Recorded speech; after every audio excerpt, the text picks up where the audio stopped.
Hey y'all, welcome back. Today we are cutting the Milky Chamomile tea soap.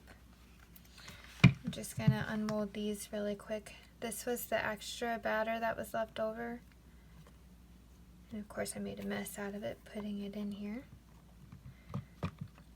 So I'm really impressed with this batch of soap. I think I make pretty soaps, however, I feel like I lack in the more natural looking soaps, like the ones that have glitter, bright, bold colors, that kind of thing. I feel like I do just fine with those, but I would like to do more rustic and more with the natural colorants.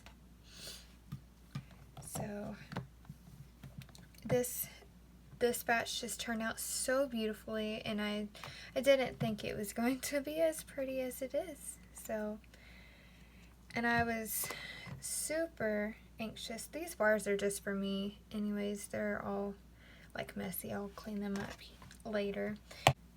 So it's been 24 hours since we made this soap.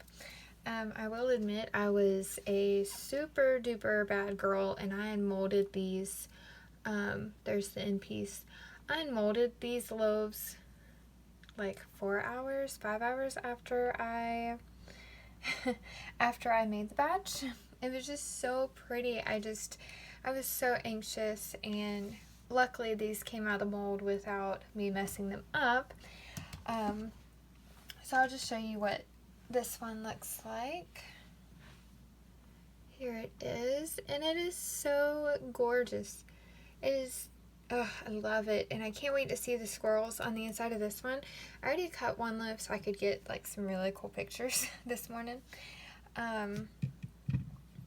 So if y'all remember, we did a drop swirl with like a third of the batter that was colored with chamomile powder. So that's the darker portion of the soap. And you know what? I'm going to cut this on its side like this so we don't drag any of the calendula. For the batch that I've already cut, there are some drag marks, but they aren't bad. I don't try to clean up the premium bars so much.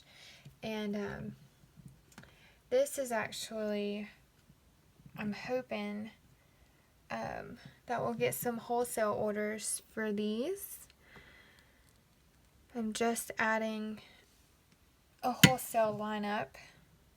Of course, all of our premium bars from that line I do for wholesale anyway, so I'm adding to it. Oh, this is so beautiful.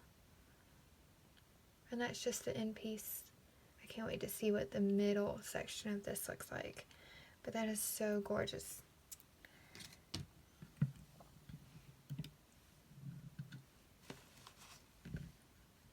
Just gonna keep going here.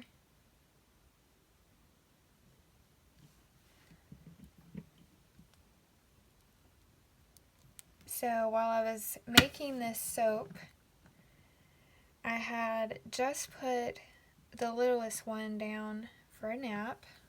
Oh, look at that.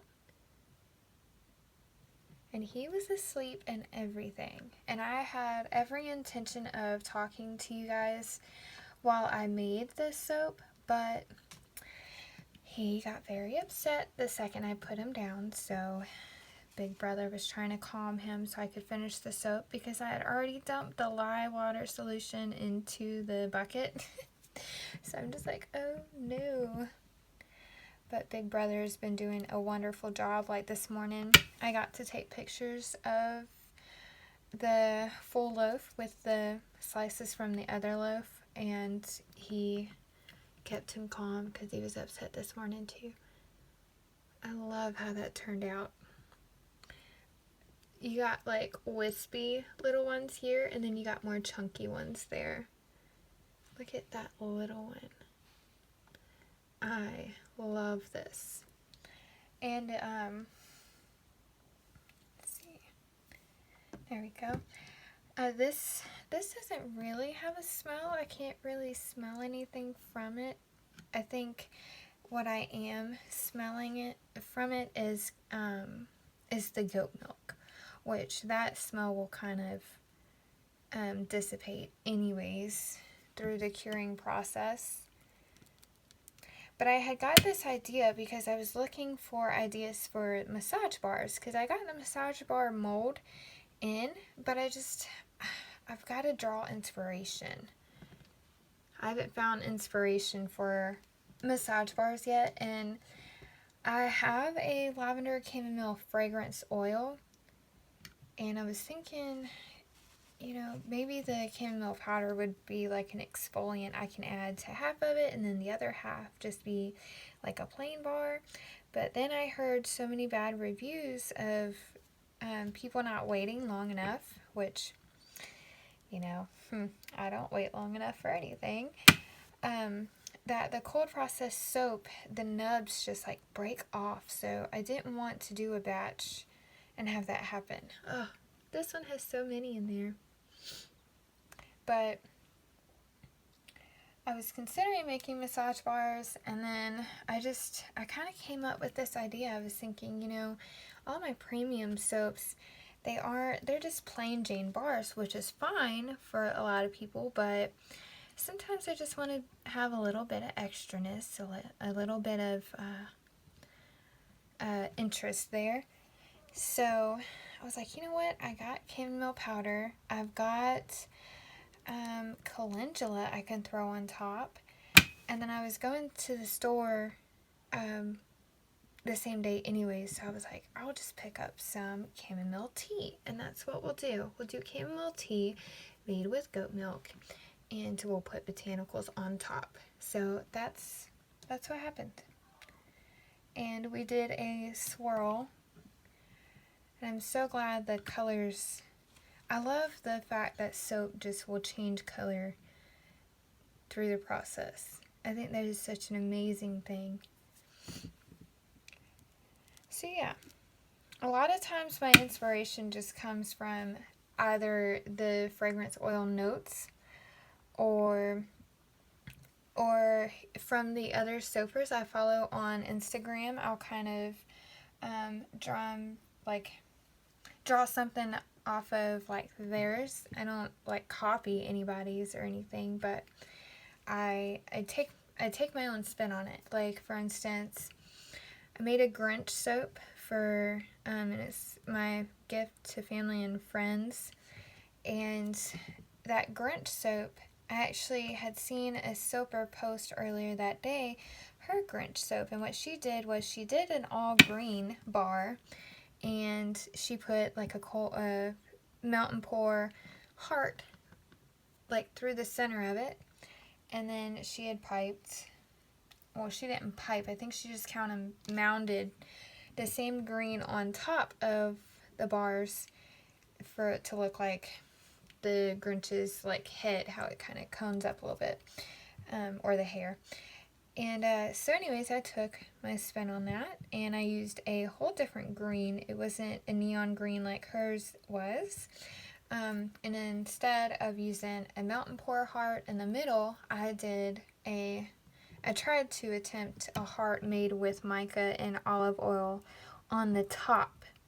And then I did different frosting on mine. So I thought they were cute. And then, of course, like I said, they're for family and friends. Oh, look. Just kind of wisp through there.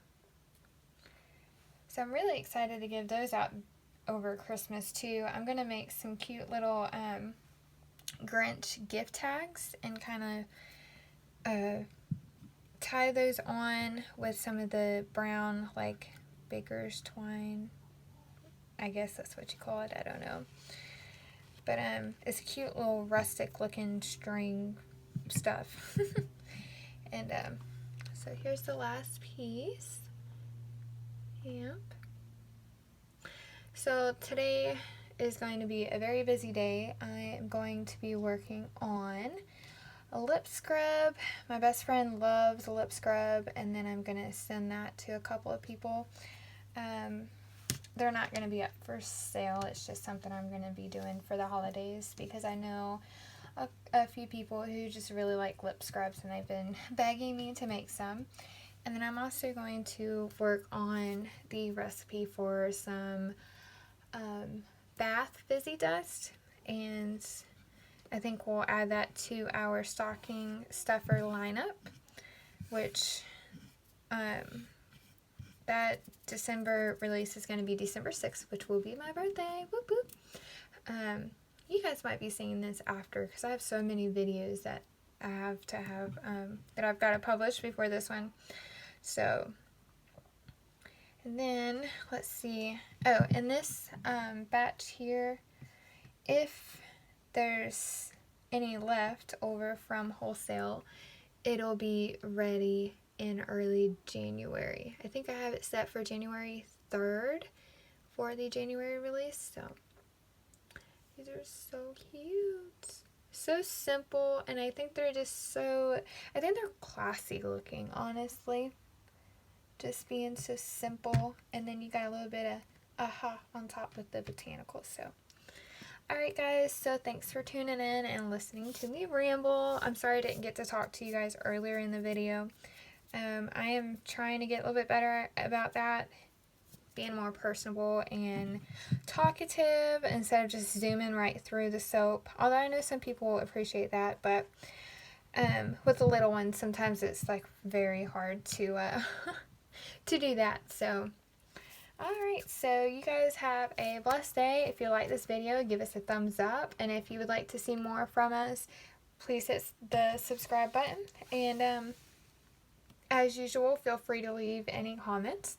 I do reply to those. It just may take me a few days, but I am on YouTube all the time. Just when I'm working, I'll have videos playing and stuff, so I do watch a lot of other people. Alright, so we'll see y'all soon. Bye.